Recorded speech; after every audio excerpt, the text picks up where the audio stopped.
제가 슬라이드 진도를 나가도록 할게요. 먼저 아날로그 투 디지털 컨버전이 나오는데 아까 얘기했던 것처럼 뭐 사람의 보이스가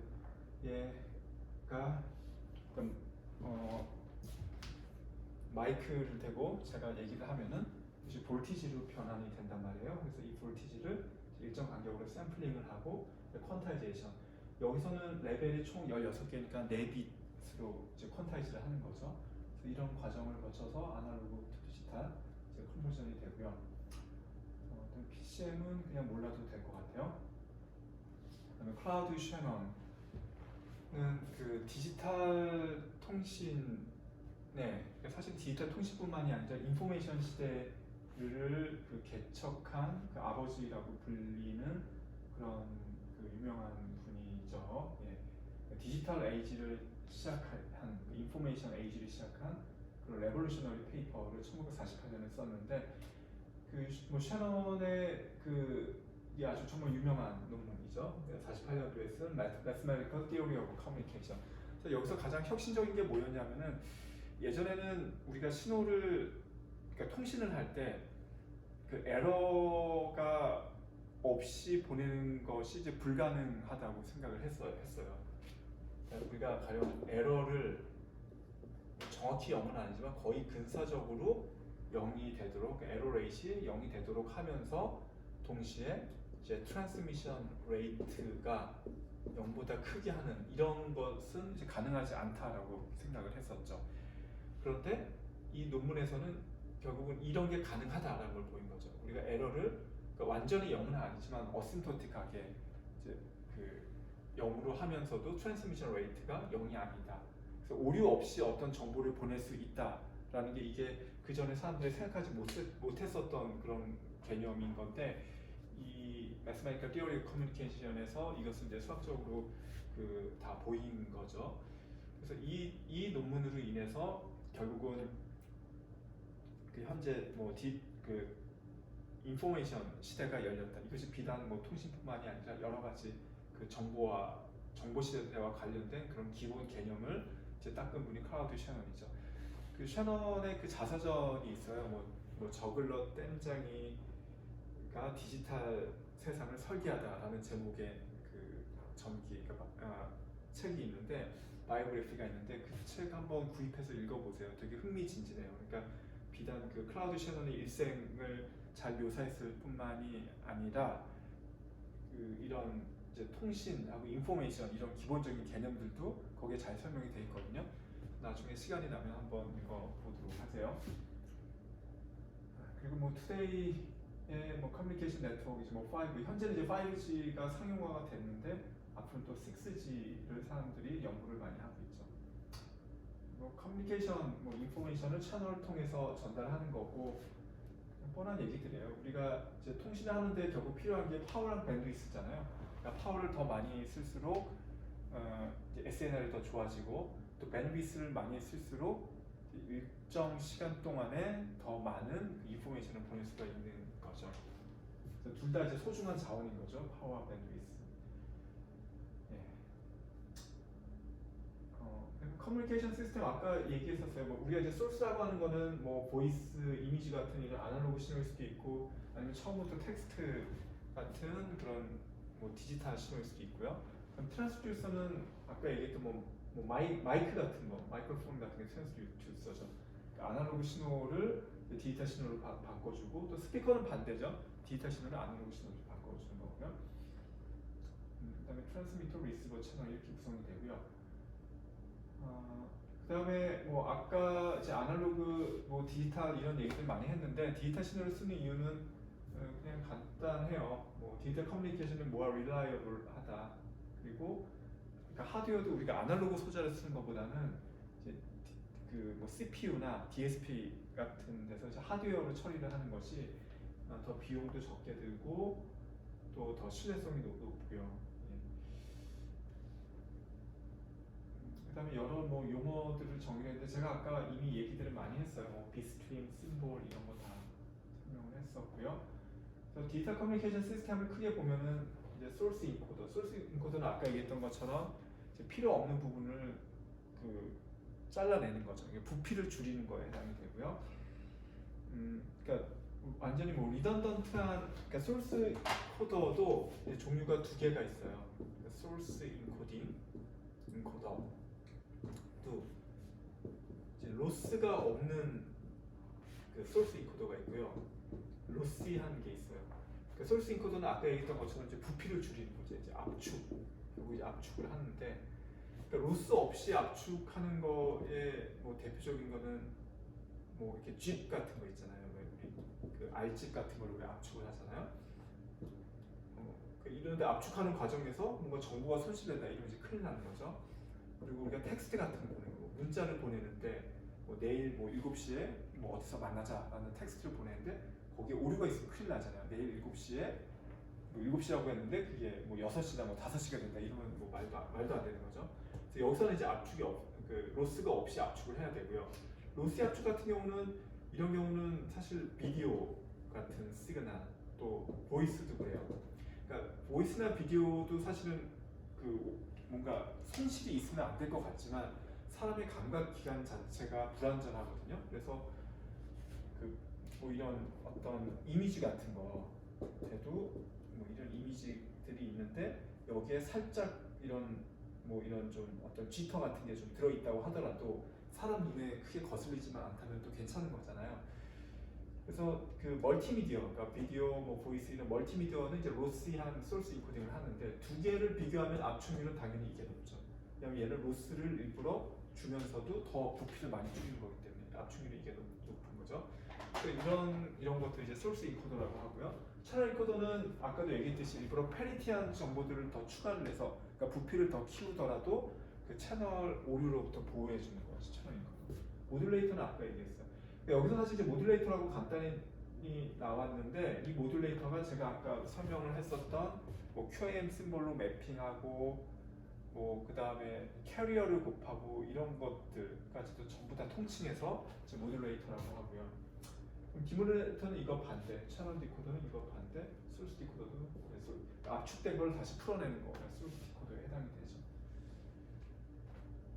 그 다음에 파워는 뭐 다들 아시겠지만 파워를 당연히 키울수록 노이즈에 덜 영향을 받잖아요.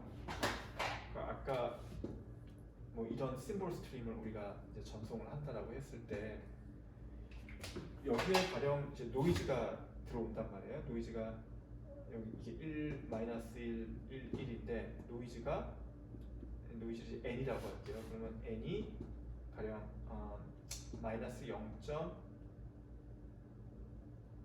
마이너스 1.1이라는 게 더 있었어요. 그러니까 1 더하기 마이너스 1.1이면 이게 마이너스 0.1이 되니까 원래는 이게 그 포지티브한 그 신호가 노이즈가 크면은 노이즈가 더해지고 나면 마이너스 0. 이렇게 될 수도 있는 거잖아요. 근데 만약에 얘가 1이 아니라 이 앰플리튜드를 키웠어요. 가령 이게 10이었다라고 한다면 10에다가 마이너스 1.1 해봤자 큰 영향을 안 받는 거죠. 8.9니까 여전히 이제 포지티브한 그 밸류를 가지고 있는 거죠. 그러니까 앰플리튜드가 아까 1에서 15로 됐다라는 거는 파워로 치면은 이제 100배가 된 거잖아요. 우리가 파워라는 거는 앰플리튜드의 제곱이니까. 그래서 파워가 크면은 똑같은 그 크기의 노이즈가 더해지더라도 당연히 영향을 덜 받는 거죠. 파워는 클수록 좋은 거죠. 밴드위스도 더 넓게 쓰면 좋아요. 그러니까 밴드위스를 넓게 쓰면 좋다는 의미가 뭐냐면은 아까 뭐 이런 심볼 스트림이 있을 때 여기 이제 레이즈드 코사인 필터를 이렇게 썼어요. 그리고 이 간격을 이제 t라고 할게요. 그러면 이 레이즈드 코사인 필터는 이 폭이 이제 t분의 1이죠. 근데 t가 가령 0.1초였다라고 가정해볼게요. 그러니까 심볼을 보내는 주기 피어리어드가 0.1초예요. 그러면 1/t는 이제 10Hz가 되는 거죠. 10Hz가 돼요. 이게 이제 첫 번째 케이스고 두 번째는 t를 아예 0.001세컨드로 설계를 해볼게요. 그러면 1/t는 1000Hz가 되는 거죠.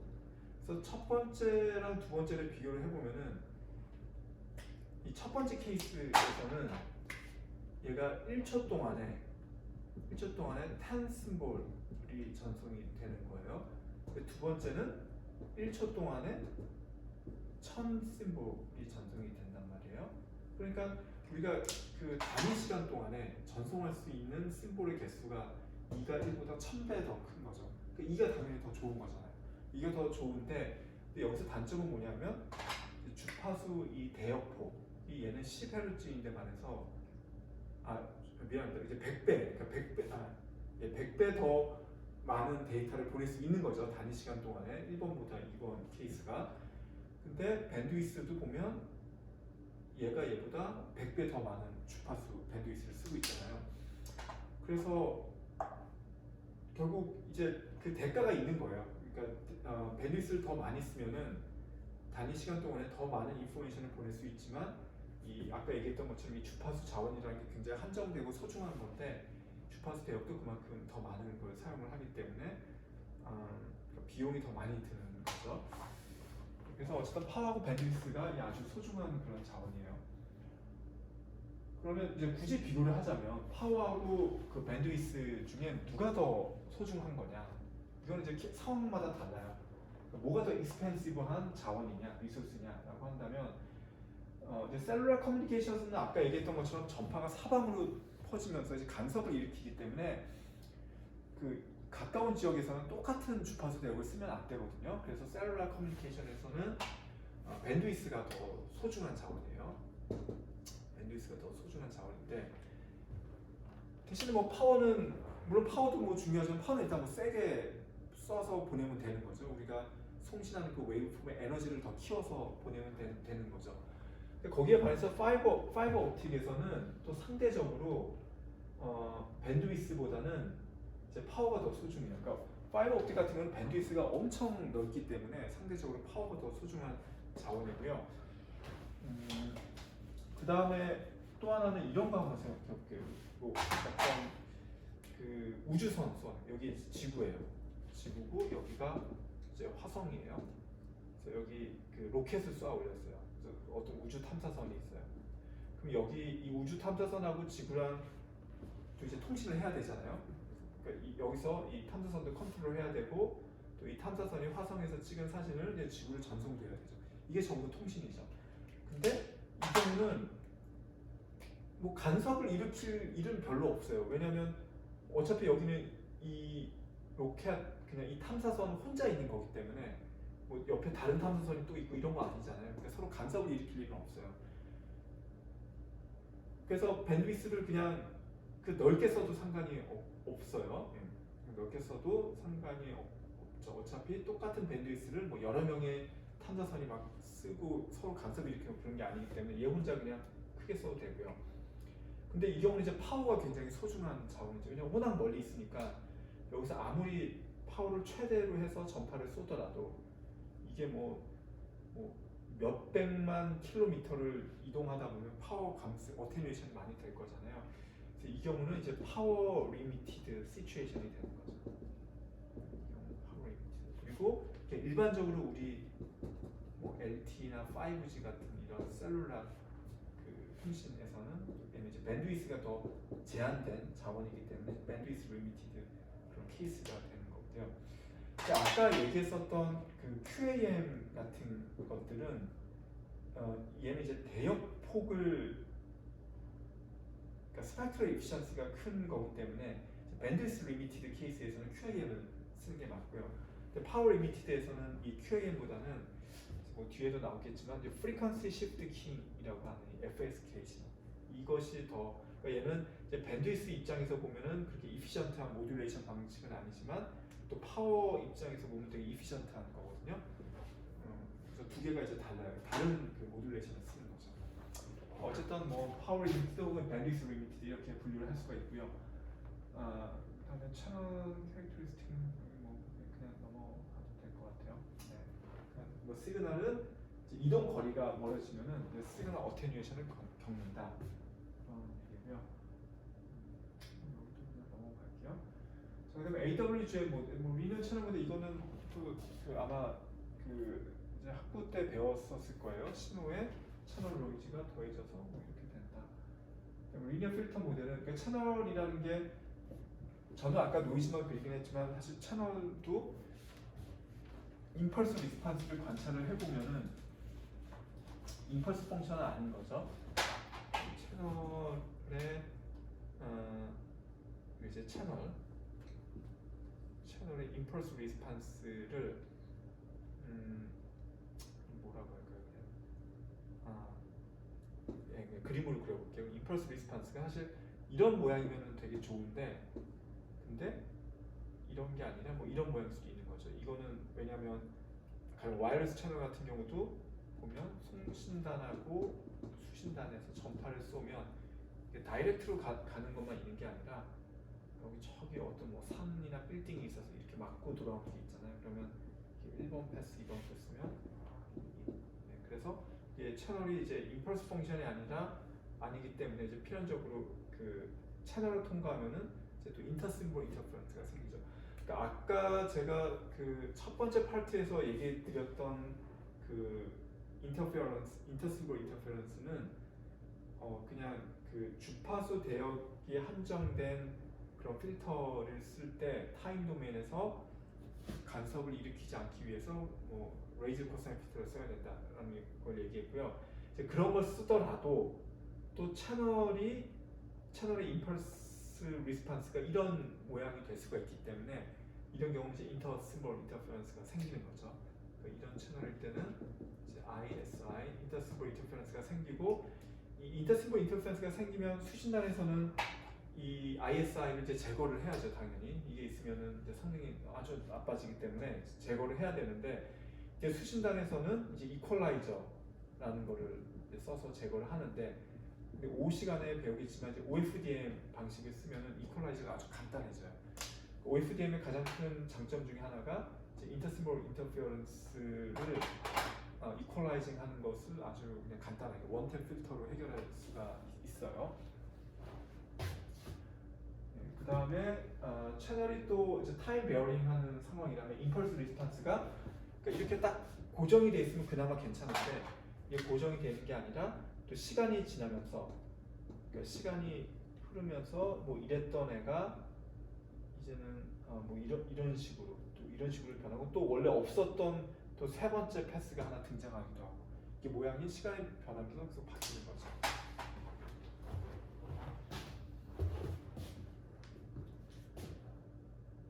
여기 뭐 아까 다 설명을 했었던 거고요.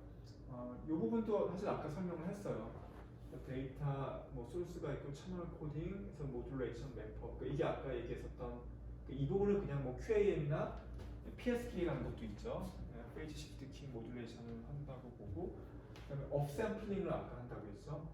하고 오버샘플링, 업샘플링에서 펄스 쉐이핑하고 DA 컨버터 통과시킨 다음에 이쪽이 이제 업 컨버터라는 게 이게 캐리어 주파수, 캐리어를 곱하는 걸 얘기해요. 캐리어는 아까 얘기했던 것처럼 1GHz 높은 주파수 RF 신호로 바뀌고, 여기서 다운 컨버터는 또 이제 캐리어를 곱해서 다시 베이스밴드 신호로 바꾼 다음에 펄스 쉐이핑 필터는 똑같은 모양의 매치드 필터를 통과를 시키고 다시 다운 샘플링을 하고요.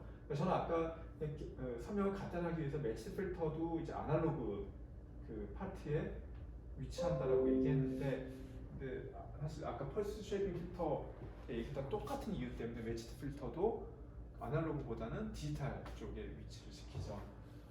그 다음에 타이밍, 프리퀀시, 싱크로나이제이션을 아까 타이밍 얘기했었잖아요. 이 샘플들이 이렇게 있는데 뭐 이런 식으로 돼 있으면 결국 이 타이밍에 정확히 맞춰서 이 샘플을 끄집어내야 되죠. 이게 이제 타이밍 싱크로나이제이션이고, 아까도 얘기했었지만 이게 좀 어긋나면은 아무래도 그 성능이 좀 안 좋아지겠죠. 에너지가 맥시마이즈 되는 부분을 잡아내지 못하고 좀 어긋난다면 이제 문제가 돼요. 그래서 이렇게 이 타이밍하는 이 순간을 잘 잡아내는 이것을 이제 타이밍 싱크로나이제이션이라고 하고요. 그다음에 frequency synchronization은 이런 거예요. 아까 왜 송신단에서 여기 뭐 코사인 혹은 사인 그 함수를 곱하는데 이때 2파이 fct라고 했었죠. 그러면 수신단에서도 또 마찬가지로 여기 코사인 2파이 fct면 수신단에서도 똑같은 코사인 2파이 fct를 곱해야 되는데 문제는 이 fc라는 게 우리가 아까 1기가라고 하면 이제 fc는 10의 9승이어야 되는데 이게 사실은 또 오차가 있을 수가 있잖아요. 왜냐하면 이 캐리어를 발생시키는 게 이제 오실레이터라고 하는 아날로그 소자를 써서 발생을 시키는데 그 아날로그 소자라는 게 그 뭐 온도나 여러 가지 그 환경에 따라서 조금씩 변하고요. 또 공장에서 처음에 제조할 때부터도 오류가 있을 수가, 오차가 있을 수가 있고요. 아날로그 소자라는 게 다 보면은 어떤 정확한 값을 갖고 있지 않고 이제 제조 과정이나 또 환경에 따라서 값이 좀 달라질 수가 있단 말이에요. 그래서 송신단에서는 원래 10의 9승을 우리가 쓰기로 약속이 돼 있지만 여기에 사실 알고 보면 오차가 좀 있어요. 그러니까 1.0001이라는 오차가 있고요. 또 수신단에서도 원래는 10의 9승을 써야 되지만 여기서는 또 가령 0.000009 아니 이게 9999가 돼야 되죠. 네. 그러니까 이런 약간씩의 오차가 있을 수가 있단 말이에요. 그러면 이 그러니까 얘는 10의 9승보다 살짝 크고 얘는 10의 9승보다 살짝 작아요.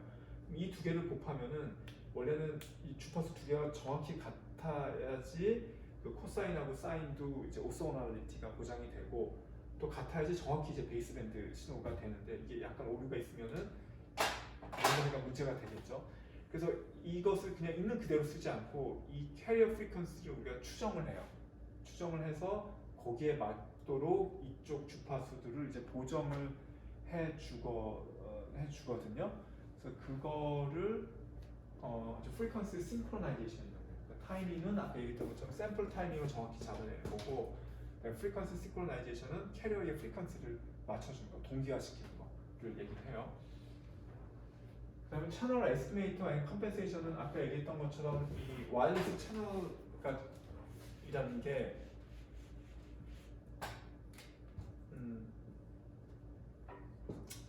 그러니까 뭐 정확히 이런 게 아니라 이런 모양이 될 수도 있다라고 얘기했고 이게 또 시간에 따라서 또 모양이 막 바뀐다고도 이렇게 얘기를 했었잖아요. 그래서 이 채널을 갖다가 추정을 해야지 우리가 채널이 어떻게 생겼는지를 알아야지 그 신호를 제대로 디코딩을 할 수가 있거든요.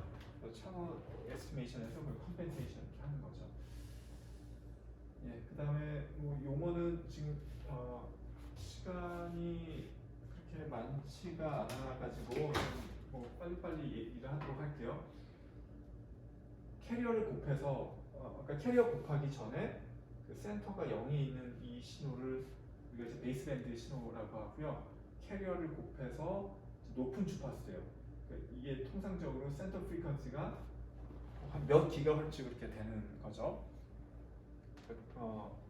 지금 우리 셀룰라 같은 경우는 이제 2기가헤르츠를 많이 쓰고요. 그다음에 또 앞으로 우리가 더 높은 주파수대요. 뭐 50기가, 100기가 이런 것도 될 수가 있어요.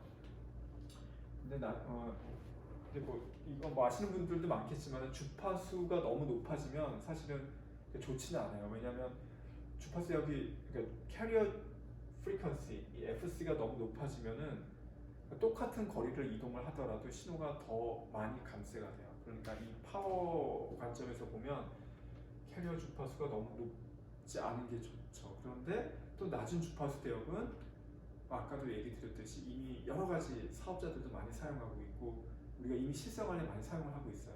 그래서 쓰지 않는 주파수 대역을 쓰려면 결국 높은 캐리어 주파수를 쓸 수밖에 없는데 그러니까 아직 아무도 그 깃발을 꽂지 않은 영역, 그러니까 높은 주파수 대역으로 가려면 얘가 높아져야 되는데 이 경우는 또 여러 가지로 그 디스턴스가 조금만 늘어나도 파워가 금방 감쇄가 되기 때문에 그것을 이제 보상하기 위해서 여러 가지 우리가 테크닉들을 쓰죠. 다중 안테나, 그러니까 마이모 시스템을 써서 빔포밍을 해서 뭐 에너지를 더 이렇게 한 곳에 집중해서 그 파워가 감쇄가 되더라도 그것을 충분히 많이 할 수 있도록 이제 빔포밍을 하기도 하고 여러 가지 테크닉들을 써요. 네, 그래서 어쨌든 이게 밴드 이거 이제 패스 밴드라고도 하고 또 뭐 밴드 패스라고도 하고요. 그 캐리어 곱하기 전엔 것은 이제 베이스 밴드 지정이죠. 그다음에 뭐 수식들이 나오는데 여기는 그냥 넘어가도록 할게요. 그리고 이제 베이스밴드 웨이폼이 나와서 아까 이쪽에 코사인 곱하고 사인 곱한다고 했는데 이 두 코사인 사인을 어떻게 만들어내냐? 아날로그 소자가 있어요. 오실레이터라는 아날로그 소자가 있어서 여기서 이를테면 뭐 코사인 웨이폼을 만들어내고요. 그다음에 이것을 또 페이즈를 시프트 시킬 수가 있어요. 그 이제 전자공학을 전공한 사람들이면 아마 저런 것들도 아마 배웠었을 건데 이제 페이즈 시프트 그러니까 아날로그 상태에서 시프트 시킬 수 있는 방법이 있거든요. 그렇게 해서 코사인이 90도 시프트 되면 그러면 사인 웨이브가 되는 거죠. 근데 이걸 그러니까 하나의 오실레이터만 써서 이렇게 쓰는 이유가 물론 오실레이터를 두 개 쓰는 것보다 하나만 쓰는 게 더 가격도 저렴하겠지만 이 두 개의 캐리어 프리퀀시가 기본적으로 같아야 되기 때문에 두 개의 다른 오실레이터를 써서 다른 캐리어 프리퀀시를 쓰는 것보다는 이제 하나를 써서 얘를 시프트 시키는 게 더 좋은 거죠. 그래서 아까 이제 베이스밴드랑 또 같은 말이 로우 패스이고요. 로우 패스 시그널 이고요. 네, 이거 아까 다 설명을 했던 겁니다. 네, 또 그냥 뭐 넘어가도록 할게요. 네, 요즘 뭐 하여간 슬라이드가 상당히 좀 벌키해서 여기까지 하고 잠깐 쉬었다가 할게요.